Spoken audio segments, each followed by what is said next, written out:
Bueno, pues antes que nada, es un gusto enorme estar con ustedes aquí el día de hoy. Gracias por darnos en el espacio para poder discutir.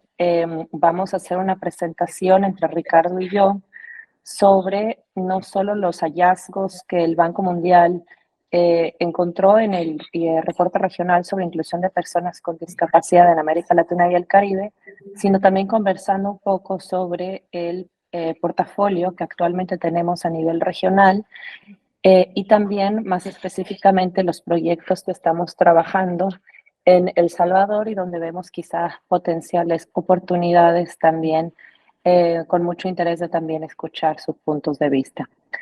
Como mencionaba, el Banco Mundial en el 2021 escribió este reporte regional sobre inclusión de personas con discapacidad. Este es un tercer reporte en una serie de reportes sobre inclusión social, iniciando en el 2015 con un reporte sobre inclusión de población indígena y en el 2018 con un reporte sobre inclusión de población afrodescendiente. En la siguiente les mostramos la estructura de la conversación. Por favor, Ricardo, si puedes pasar a la que sigue, en donde la idea es pues, hablar un poco de la inclusión de las personas con discapacidad en el Banco Mundial, después los mensajes claves y las principales recomendaciones también ver, como les mencionaba, la idea de qué es lo que nosotros vemos como oportunidades de apoyo en el tema de políticas públicas en el país. Empezando con la inclusión de las personas con discapacidad, primero vemos qué es lo que entendemos nosotros como discapacidad. En la siguiente, Ricardo, por favor. De acuerdo con la Convención de Naciones Unidas sobre los Derechos de las Personas con Discapacidad, el enfoque está más que en las deficiencias físicas, mentales o intelectuales o sensoriales, sino también en las barreras que pueden impedir esta participación plena y efectiva de la sociedad. Pero además de esto, el Banco Mundial también ve el lente que puede causar cuando tienes otra vulnerabilidad, ya sea relativa a raza, relativa a género, relativa a etnia, que puede causar que esa combinación hace que todavía estas barreras sean más grandes. En la siguiente les mostramos que dentro del Banco Mundial se ha fortalecido la inclusión de las personas con discapacidad a nivel corporativo a través de diferentes mecanismos. Por una parte tenemos un marco ambiental y social que aplica a todos los préstamos que el Banco Mundial realiza, en donde se establecen principios de no discriminación, principios de acceso universal y también principios para asegurar la participación plena y efectiva a través de consulta y participación. Tenemos un marco sobre inclusión de la discapacidad de rendición de cuentas, una directiva específica que como empleados del Banco Mundial nosotros vemos cómo se puede abordar los riesgos e impactos que nuestros proyectos puedan tener en grupos vulnerables, incluyendo personas con discapacidad, y existen compromisos específicos que el banco toma en el 2018 para asegurarse que en diferentes áreas como educación, gestión de riesgos, en temas de transporte, que más y más nuestro portafolio vaya viendo cómo se puede incluir a las personas con discapacidad. Y el tema de educación, como mencionaba en específico, ha sido uno de los pilares importantes. En la siguiente parte les estaremos hablando de estos 7 mensajes claves del reporte. El primero es que la última década ha sido testigo de cambios legales e institucionales progresivos, pero su implementación sigue siendo un desafío. Vemos que en la siguiente, que todos nuestros países en la región han ratificado la Convención de Naciones Unidas sobre los Derechos de las Personas con Discapacidad, con muchas leyes especializadas, la de El Salvador siendo una de las últimas que se ha adoptado también a nivel de los países, con un creciente reconocimiento de derechos, pero todavía falta en general en la región progreso tanto en la implementación como en áreas específicas como puede ser el caso de capacidad jurídica, por ejemplo. Vemos en el caso de los datos que hay una inclusión de variables desagregadas por discapacidad. En los 80 solo teníamos 4 de 30 países que contaban la inclusión de la variable discapacidad en los censos. En la ronda de los 2010 llegamos a 24 y en el 2020 también estamos viendo un buen progreso. Eso no necesariamente va aunado a una armonización de cómo se está incluyendo la variable con discapacidad y queda todavía un camino por recorrer para seguir el estándar del Washington Group. El siguiente mensaje es que la exclusión de las personas con discapacidad no solo es injusta, sino insostenible. Si nosotros vemos, en nuestra región tenemos 85 millones de personas con discapacidad. Esto es casi un 15% de la población regional. Uno de cada 3 hogares, al menos, vive una persona con discapacidad. Y estos son casi 17 millones que reportan una discapacidad severa. Entonces, las implicaciones que eso tiene, obviamente, para los cuidados y la economía del hogar y del país, pues es bastante grande. Los datos globales sugieren que su exclusión, en la siguiente lo podemos ver, representa una caída de entre el 3 y el 7% del Producto Interno Bruto.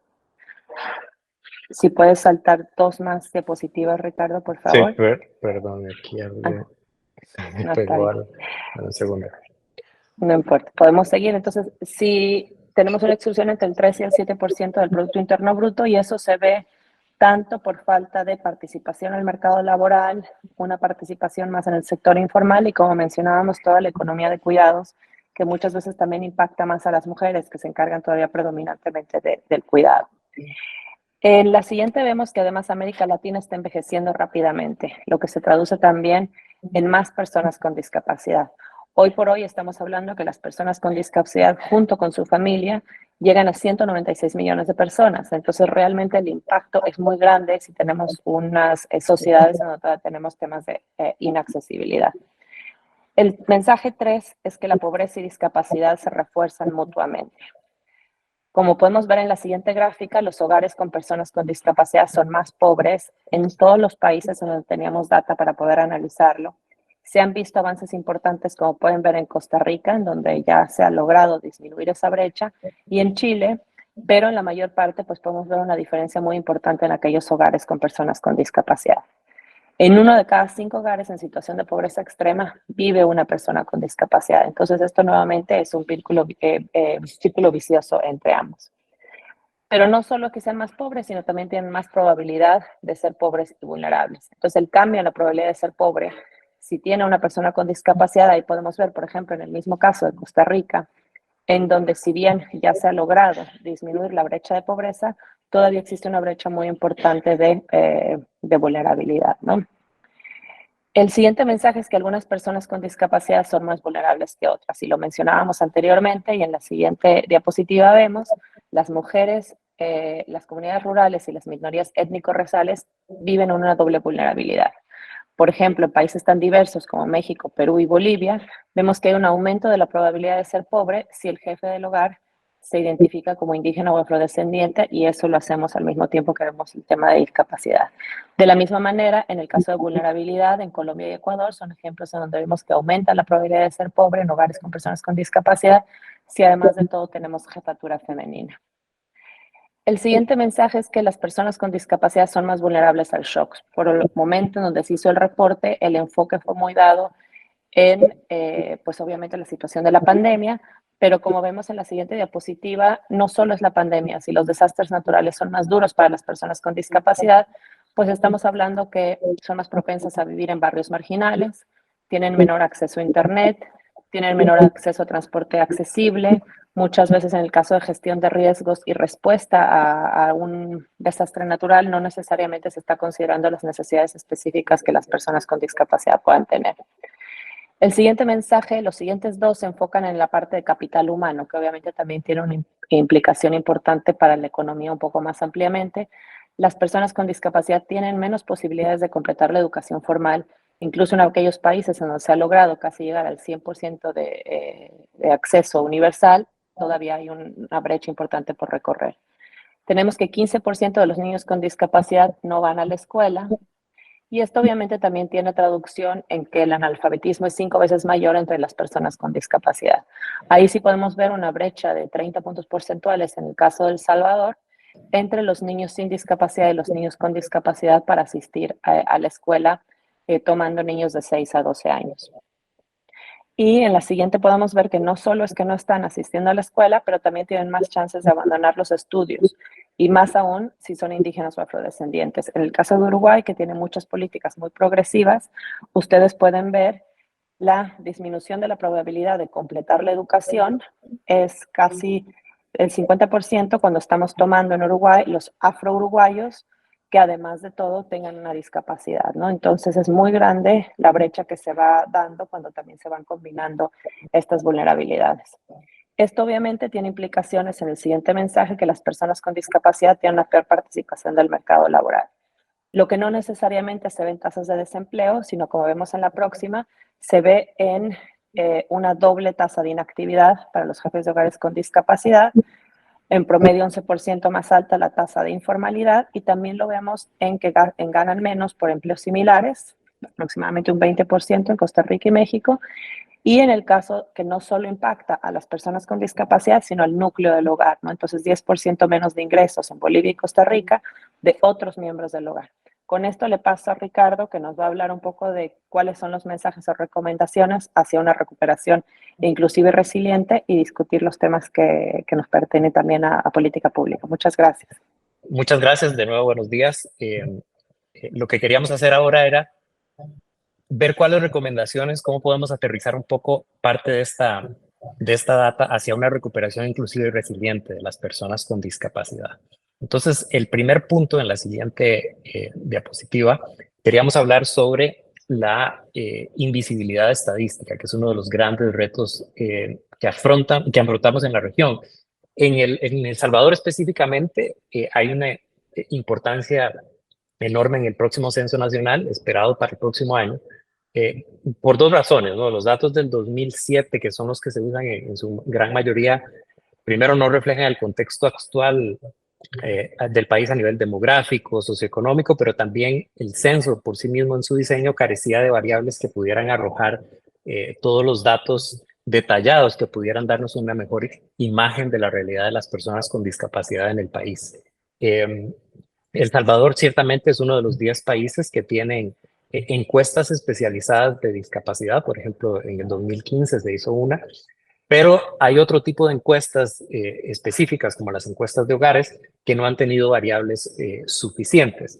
En la siguiente diapositiva vemos un ejemplo que es de Panamá, donde en el censo reciente no solamente se hizo pues la introducción de las variables, sino también una promoción en el uso de la variable. Esto a través de la sensibilización pública, a través de campañas informativas, donde se visibilizaba a la población con algún tipo de discapacidad como parte integral de cualquier proceso de censo. Y por supuesto esto viene acompañado de un proceso de sensibilización y capacitación del personal que realiza los censos para integrar completamente este tipo de iniciativas. En la siguiente vemos la segunda recomendación, que es ampliar la voz y el reconocimiento de las personas con discapacidad. Hay una urgencia de reformar leyes sobre capacidad jurídica e institucionalización.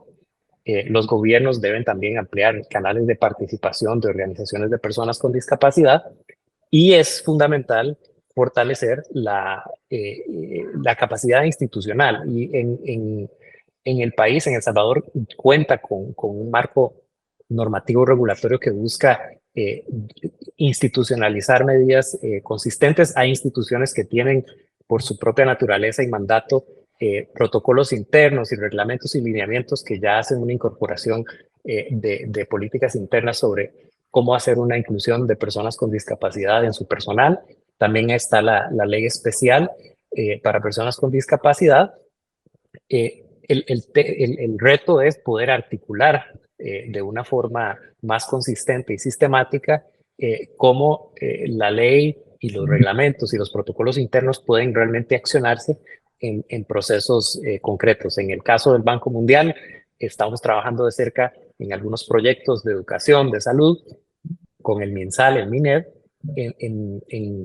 por ejemplo, en el caso del Ministerio de Educación, de forma que los currículums educativos incorporen en todas sus etapas elementos de inclusión, incluyendo en las personas con discapacidad, y que el material pedagógico mismo también empiece a incorporar estos elementos. La siguiente recomendación tiene que ver con cambiar los modelos mentales para reducir el estigma y la violencia. Generar campañas positivas de concientización para modificar actitudes, entendiendo que la responsabilidad es colectiva. También empoderar y asignar recursos a las agencias gubernamentales para hacer cumplir la legislación contra la discriminación y establecer incentivos y alianzas para la participación del sector privado. Por ejemplo, aquí reconocemos mucho el trabajo que ha hecho Naciones Unidas, por ejemplo, con la Fundación Senda en esta reciente campaña Sin Etiquetas, que es parte de este tipo de iniciativas que buscan cambios concretos en la representación, la visualización, derribar algunos estigmas que existen en la población general por, en muchas ocasiones, falta de información. El reto siempre es escalar este tipo de experiencias y el banco de alguna forma trata de incorporar estas buenas experiencias en algunos de sus proyectos, introduciéndolas de distintas formas que más adelante podemos hablar.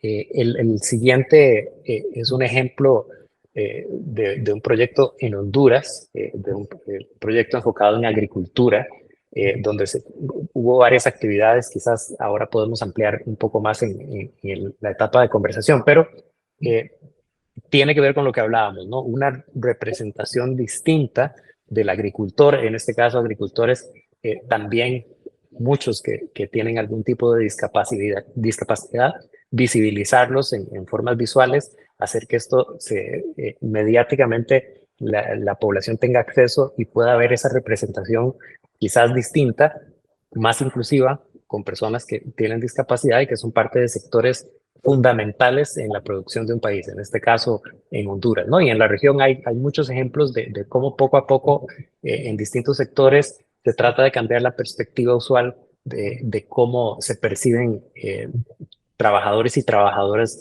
de ciertos sectores sin hacer una incorporación más amplia de todas las personas con vulnerabilidades que participan activamente en estos sectores, incluido el sector de agricultura, en este caso, para el proyecto en Honduras. La siguiente recomendación, de alguna manera ya lo tocamos, tiene que ver con desarrollar políticas y prácticas prometedoras.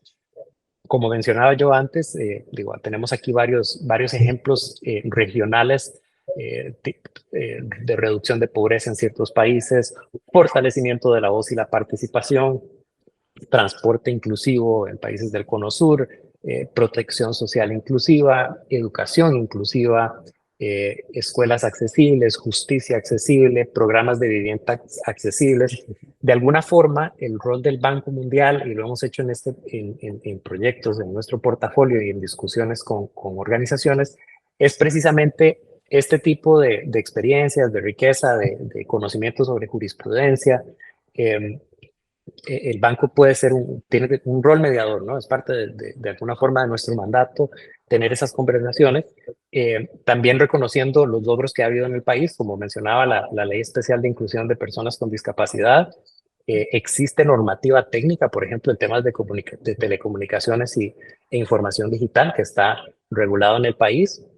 También en términos de accesibilidad en los códigos de arquitectura y urbanismo. Entonces, en El Salvador ya existen esas iniciativas. Ahora lo importante es fortalecer la aplicación de esa legislación y de esa normativa a nivel nacional, ¿no? Falta quizás ese paso adicional que muchas veces necesitan recursos económicos y técnicos para poder accionar e implementar eso con una sostenibilidad mayor. También aquí creo que es importante destacar el rol de la CONAIPD y su mandato como órgano rector de esta articulación de las distintas iniciativas del Estado, y robustecer su acción y la implementación de muchos de estos reglamentos, así como aprender de experiencias regionales que pudieran nutrir aún más los esfuerzos que se están haciendo.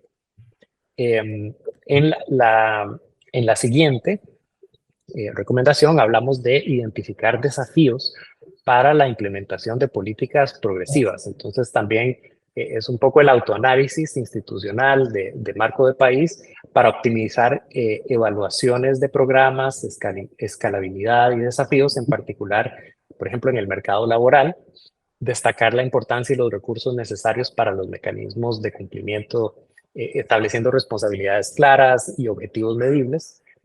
Reconocer también la existencia de múltiples causas subyacentes de exclusión. Esto es fundamental para poder lograr un cambio. Hay que identificar esas causas con información concreta, y políticas que tratan a las personas con discapacidad que las califican como grupos homogéneos suelen no ser exitosos, ¿no? Hay una diversidad implícita que a veces no es reconocida en algunas de estas iniciativas. Brevemente, el Banco Mundial actualmente tiene un proyecto que estuvo hace poco en preparación y que estaría pronto a entrar a efectividad, que tiene que ver con trabajo y oportunidades de empleo particularmente a jóvenes y poblaciones vulnerables, y ya se consigue desde su diseño incorporar medidas de accesibilidad universal, de reconocimiento de las capacidades especiales de personas con discapacidad y cómo en distintos sectores del sector privado se pueden otorgar oportunidades de trabajo que no sean exclusivas y que reconozcan la plenitud de capacidades que tiene este sector, este porcentaje importante de la población. Y ha habido procesos de consulta, participación, donde han surgido, como decíamos, algunos de esos retos, ¿no? Entonces, sirve también como ejercicio tener estos procesos de consulta, no solo para el diseño del proyecto del banco, sino para las instituciones del Estado que puedan reconocer dónde pudiera haber vacíos o algunos de los retos más urgentes para poblaciones vulnerables, en este caso, personas con discapacidad. La siguiente tiene que ver con la exclusión y ver la exclusión como que es una oportunidad perdida y además insostenible. Los formuladores de políticas deben adelantarse al rápido proceso de envejecimiento de la región que María Elena nos compartía anteriormente, y esta idea de repensar el futuro, o sea, como región, como países, tenemos que ver de qué forma las políticas públicas tienen que anticipar estos fenómenos antes de que sea demasiado tarde. La accesibilidad salva vidas en políticas de gestión de desastres. Eso lo hemos visto en muchas ocasiones, es población que está altamente expuesta a accidentes y fatalidades que tienen un altísimo costo social y económico para el país. La recuperación inclusiva beneficia a todos y conduce a sociedades más resilientes y a crisis futuras. Y la exclusión también deja enormes mercados sin explotar, o sea, a nivel, como mencionábamos, económico, muy concretamente. Por ejemplo, en Estados Unidos, el ingreso disponible de las personas con discapacidad en edad laboral se estima en 490.000 millones de dólares y el valor del trabajo de cuidados no remunerado oscila entre el 16 y el 25% del Producto Interno Bruto. En este sentido, y regresando un poco haciendo una reflexión respecto al portafolio que tenemos en el Banco Mundial, hay distintas acciones que, si bien son específicas para proyectos, nuestra intención es que pudieran escalarse o tener una sostenibilidad más allá del ciclo de vida de un proyecto financiado por el Banco Mundial y que pudieran de alguna forma apoyar o consolidar procesos de inclusión más allá de estos periodos y pudieran inclusive modificar el accionamiento de medidas de las políticas públicas o generalizar a nivel de distintas instituciones mecanismos de participación y acercamiento universal de estas personas. Y les pongo un ejemplo antes de abrir el foro aquí. En un proyecto de desarrollo local resiliente que se está trabajando de cerca con la DOM, se está trabajando, se ha trabajado ya bastantes meses, casi años, en el diseño de POS 262, que sería un canal de consulta y participación. Todos los proyectos del Banco Mundial, por ejemplo, es necesario tener mecanismos de quejas, reclamos e información, pero en este caso, en conjunto con las autoridades del gobierno y el banco, la idea fue ir más allá y realmente generar una plataforma de dos vías entre el banco y la DOM en este caso, pero con las comunidades, y dado que es un proyecto con un énfasis municipal importante, generar una plataforma tecnológica que tuviera no solo diseños técnicos específicos de accesibilidad universal, ¿no? En temas de paletas de colores y diseño gráfico específico, pero también abrir los canales de comunicación a diferentes métodos y canales tecnológicos que estén disponibles, entendiendo que la población con discapacidad, población vulnerable, tiene muchas maneras de comunicarse, ¿no? Entonces, es una plataforma que pretende ser inclusiva en los canales tecnológicos que incluye, ¿no? Y esperamos con mucha expectativa ver el desarrollo de este tipo de iniciativas que, como menciono, son específicas de un proyecto, pero que esperamos que de alguna manera puedan servir de inspiración también y de y de ejemplo de cómo se pueden sistematizar estos esfuerzos a partir de iniciativas puntuales. Esta sería el cierre de las recomendaciones. Por supuesto que podemos entrar a mayor detalle y con gusto podemos abrir el espacio por si tienen preguntas o alguna consulta o alguna aclaración sobre lo que presentamos. Tal vez también le cedo la palabra a Marilena respecto al reporte en sí y su disponibilidad, porque es un recurso que nos parece que es muy valioso, sobre todo para tener una perspectiva general de la región, ¿no? Y los distintos avances que hay en nuestros países vecinos y de qué forma el banco también tiene esa motivación en generar esos espacios de diálogo, por supuesto a nivel nacional, pero también a nivel regional. Muchísimas gracias, Ricardo. Sí, el reporte está disponible para todos ustedes en español, en métodos accesibles. También tenemos un resumen ejecutivo en lectura fácil para hacerlo también accesible a personas con discapacidad intelectual. Existe también infografías que a veces pueden ser útiles para tratar de pasar esos mensajes si tienen que compartir con otras personas, entonces todo eso lo podemos compartir. Y también tenemos algo que se llama el Laboratorio de Equidad, en donde todos los datos a nivel regional los subimos para que existan esos dashboards, que si se quieren hacer más análisis, eso también se puede hacer. Entonces todo eso lo podemos hacerlo disponible. Muchísimas gracias.